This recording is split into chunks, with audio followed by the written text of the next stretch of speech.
further. Now, rather than taking a solid and a liquid, which generally happens in a solution, let us take two solids, aluminum and copper, two metals. Can we make a solution where we mix them together, where we have a mixture of aluminum and copper? What do you think? How can we do that? The only way will be that we go to a temperature so high that both aluminum and copper melt. And now we have liquid aluminum and liquid copper. We mix them thoroughly and then we let them cool. So now there is a mixture. Aluminum and copper have mixed together completely and you are cooling them. And once you reach room temperature and so on, they have solidified. So you have now a solid solution, right? You have a solid solution. So if we have a solid solution and we go microscopically into it, you will see the figure that we have. This is a micrograph of a solid solution of aluminum and copper. But we don't see the same material everywhere. If you see, we have the lighter material and the darker material everywhere. The lighter material, the darker material. The lighter material, the darker material. The darker can be darker gray or almost black. The darker one we call alpha. We have to give the name that this darker phase is which one and this lighter phase is which one. So the lighter phase we are calling beta, the darker phase we are calling alpha. And if we show you further microscopic picture, then we will see that the darker phase will have one crystal structure and the lighter phase will have another crystal structure. So this will have a two-phase system of aluminum and copper, right? Now remember, this lighter one is a mixture of aluminum and copper. It is not only aluminum, it is not only copper, it is a mixture. Similarly, this darker one is also a mixture of aluminum and copper, right? They have mixed completely together. We can't say where is aluminum here, where is copper. It is mixed aluminum and copper. This is also aluminum and copper. But the lighter one is different in properties and structure. The darker one is different. So therefore, you have a solid solution of aluminum and copper. A solid solution of aluminum and copper. So of course, there will be, how much solubility of aluminum is there in copper? How much aluminum and copper can be dissolved into each other, right? So if I sort of summarize what we have learned about phase diagrams today, a phase is a portion of a material which has a certain structure and a certain function and a certain property. There can be more than one phases in a material. As an example, if we take pure materials where nothing has been mixed into them, and we take the example of water, then water has three phases which are simply the three states of matter. Solid phase when it is called ice, liquid phase when it is called water, and gaseous phase when it is called steam. So water is existing in three phases, and this changes with temperature. Under normal pressure, we have ice at 0 Celsius or lower temperature. We have water at above 0 and room temperature and so on. And we have a steam at above 100 Celsius, right? If we take another example of a pure material like iron, we know that iron is a very special material because it has polymorphism or allotropy. There are three solid phases of iron: alpha, gamma, and delta. So in all, there will be 5 phases for iron: the gas or the vapor phase, the liquid phase, and 3 solid phases, right? And a phase diagram, whether we take the example of water or the example of iron, a phase diagram, which in these two cases showed pressure on one axis and temperature on the other axis, right? So the phase diagram gives you the boundary between the solid and the liquid phase, or the vapor and the solid phase, right? And now in the end, we were talking of mixtures or solutions, not pure materials. But when we mix water and sugar together, what happens?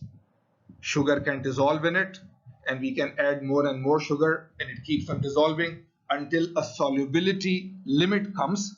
After that, if you add more sugar, then you don't have a single phase of the dissolved liquid, but you get the liquid phase and the sugar particles float inside. So after the solubility limit has been reached, there will be some solid as a separate phase and the combined liquid as one phase. And finally, we showed you that if we try to make a solid solution, right, we melt aluminum, we melt copper, we thoroughly mix them together so that they become one material. We can't say where there is aluminum, where there is copper, and then you allow to cool it, allow it to cool, and it solidifies. But when you see it under the microscope, you see there is a lighter phase and there is a darker phase. Both lighter phase also is completely mixed up aluminum and copper. Darker phase is also completely mixed up aluminum and copper, but the properties and the structure of the lighter and the darker phase are different, right? So this is what we have done until now. Let us now talk about what is the heading, the Gibbs phase rule. I tell you so many times that at the time a new discovery is made, it takes a lot of time for scientists and so on to discover it, and especially then to confirm it with a lot of different materials and so on. Later on, when we see it, it looks very simple.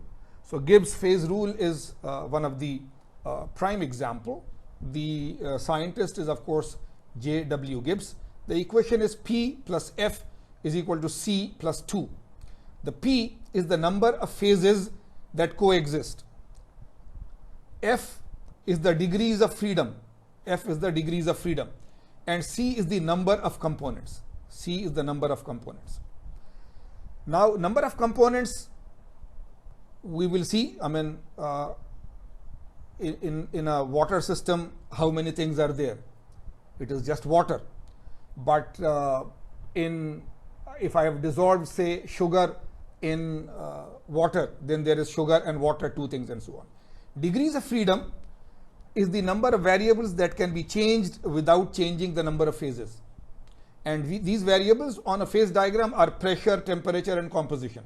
This we already know. It could be pressure, temperature, or composition. So how many of these can we change without changing the number of phases, right? So let us see as an example pure water.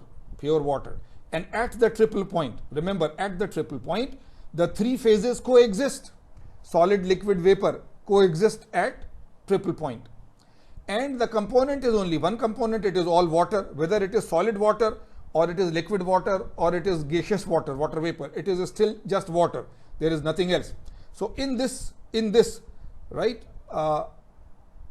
P is the number of phases that coexists. So if it is a triple point, there are three phases. So this P is 3. Degrees of freedom we don't know, so we'll find out. And the components, how many components are there? There is only water, and then this is 2. So now if you balance the equation, then this is 3, this is 3, so F is equal to 0. So it means that for three phases to coexist, the degrees of freedom is 0. If you change pressure, three phases will not be there. If you change temperature, three phases will no more be there. If you change composition, three phases will no more be there. So you have 0 degree of freedom. You cannot change any of the variables and still have three phases coexisting, right? So this is the Gibbs phase rule. This is very important, but once you understand phases and so on quite a lot, then this becomes very basic. The phase rule, I flipped it. This in the equation, this was P, the phases. This was F, the degrees of freedom. This was number of components C.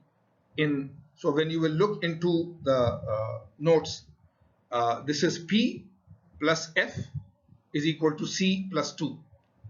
So if you are at the triple point, forget about this equation. Here we are saying that if you are anywhere inside the solid phase or anywhere inside the liquid phase, right, in the phase diagram of water, anywhere if you're in the solid phase. Now the components are one. This is just water, right? There is no other component. We have not dissolved anything in it. And there is only one phase, the solid phase. So what is the value of F from this equation? F will be equal to 2, right? If you solve it, if you put F is equal to 2, then you have 3 is equal to 3. So degrees of freedom is 2. What does it mean? If you are inside the liquid phase or inside the solid phase on the water diagram, then you can change pressure and you will still be liquid. You can change temperature and you will still be liquid, right? But now suppose we are at the triple point. If we are at the triple point, how many phases are there? This will become 3. Remember, this will become 3, not 1. And it is only water, still we have not mixed anything, so this will be 1.